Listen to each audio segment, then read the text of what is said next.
بسم اللہ الرحمن الرحیم الحمدللہ رب العالمین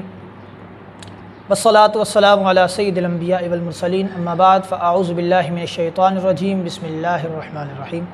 الحمدللہ ہم پھر حاضر ہیں اگلے درس کے ساتھ۔ آج روایت بیان کروں گا حضرت ہند بن حالہ رضی اللہ تعالیٰ عنہ کی۔ حلیہ مبارکہ کا ہی تذکرہ ہو رہا ہے، انشاءاللہ ایک دو اور مزید درس ہوں گے اس کے بارے میں، حلیہ مبارکہ کے بارے میں، پھر ہم مزید آگے چلیں گے۔ حضرت ہند بن حالہ رضی اللہ تعالیٰ عنہ روایت فرماتے ہیں، آپ فرماتے ہیں کہ نبی کریم علیہ الصلوۃ والسلام کا رنگ مبارکہ انتہائی چمکدار تھا۔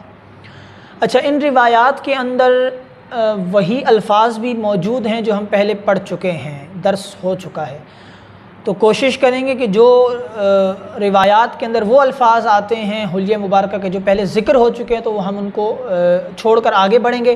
اور نئے الفاظ جو آئے ہیں ان کا تذکرہ کریں گے۔ فرماتے ہیں کہ نبی کریم علیہ الصلوۃ والسلام کا جو رنگ مبارک تھا وہ انتہائی چمکدار تھا۔ چمکدار سے مراد یہ ہے کہ نورانی تھا، آپ کا رنگ مبارک سفید اور ہلکی سی سرخی مائل تھا جو پہلے ذکر ہو چکا ہے۔ آپ فرماتے ہیں کہ حضور علیہ الصلوۃ والسلام کی پیشانی مبارکہ انتہائی کشادہ تھی، اور نبی کریم علیہ الصلوۃ والسلام کے بال مبارک جو تھے آپ ان میں کنگھی کیا کرتے تھے تو آپ مانگ نکالا کرتے تھے اور اکثر نہیں بھی نکالا کرتے تھے۔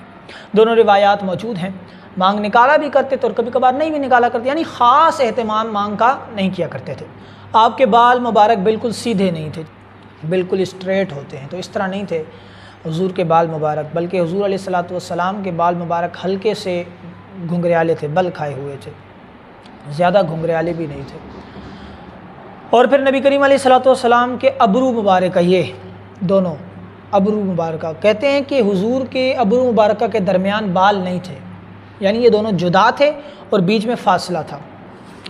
اور دونوں ابرو مبارکہ کے درمیان ایک رگ تھی جو تب ظاہر ہوتی تھی جب آپ جلال میں آیا کرتے تھے، تب وہ ظاہر ہوتی تھی وہ رگ اور نمایاں نظر آتی تھی، اور حسن میں بھی اضافہ ہوتا تھا۔ اور آپ کے ناک مبارک پر ایک بہترین چمکدار نور تھا، اور آپ کی داڑھی مبارکہ گنجان بالوں والی اور بھرپور داڑھی تھی، یعنی بھری ہوئی داڑھی تھی۔ اور آپ کے سر مبارک اور داڑھی مبارک کے بال جو تھے وہ یاد رکھیں، حضور علیہ الصلوۃ والسلام کے وصال مبارکہ کے وقت آپ کے داڑھی اور سر کے بالوں میں 20 بال بھی سفید نہیں ہوئے تھے، حالانکہ آپ 63 سال کی عمر کے تھے وصال کے وقت، تو آپ کے 20 بال بھی ایسے نہیں تھے جو سفید ہوئے ہیں۔ آپ کے رخسار مبارک لٹکے ہوئے نہیں تھے بلکہ حسین و جمیل تھے، اور آپ کے دانت مبارک سے بہترین نور چمکتا تھا، اور دونوں جو آگے والے دانت مبارکہ تھے ان دونوں کے درمیان آگے والے دانتوں میں مختصر سا اور بالکل معمولی سا فاصلہ بھی تھا، وہ وہاں سے فرماتے ہیں کہ اس فاصلے سے نور بھی ظاہر ہوتا تھا، کئی روایات میں موجود بھی ہے۔ فرماتے ہیں کہ آپ کا جسم اطہر انتہائی نورانی اور چمکدار نظر آتا تھا۔ بال مبارک، آپ کے بازوؤں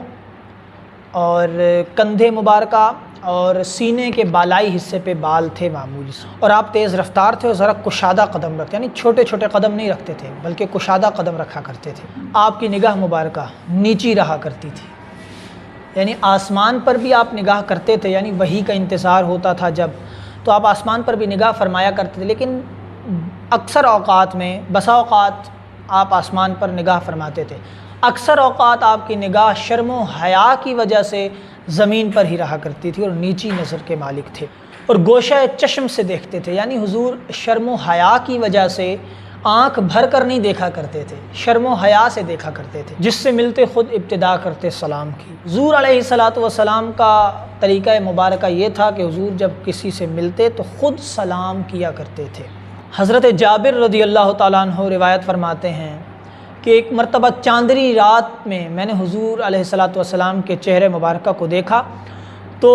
فرماتے ہیں میں نے چاند کی طرف دیکھا، پھر حضور کے چہرے مقدسہ کو دیکھا، تو میں اس نتیجے پر پہنچا کہ چاند میں داغ ہے، میرے آقا کے چہرے میں داغ نہیں ہے۔ چاند کی روشنی وہ نہیں ہے جو حضور کے چہرے کی روشنی ہو، تو اس لیے حضور علیہ الصلوۃ والسلام کا چہرہ انور چاند سے بھی زیادہ چمکدار تھا۔ اللہ تبارک و تعالیٰ سے دعا ہے کہ اللہ تعالیٰ ہمیں صحیح معنی میں نبی کریم علیہ الصلوۃ والسلام کے حلیہ مبارکہ کو سن کر پھر اس پر عمل کرنے کی بھی توفیق عطا فرمائے اور اسے اپنانے کی بھی توفیق عطا فرمائے۔ وآخر دعوانا ان الحمد للہ رب العالمین۔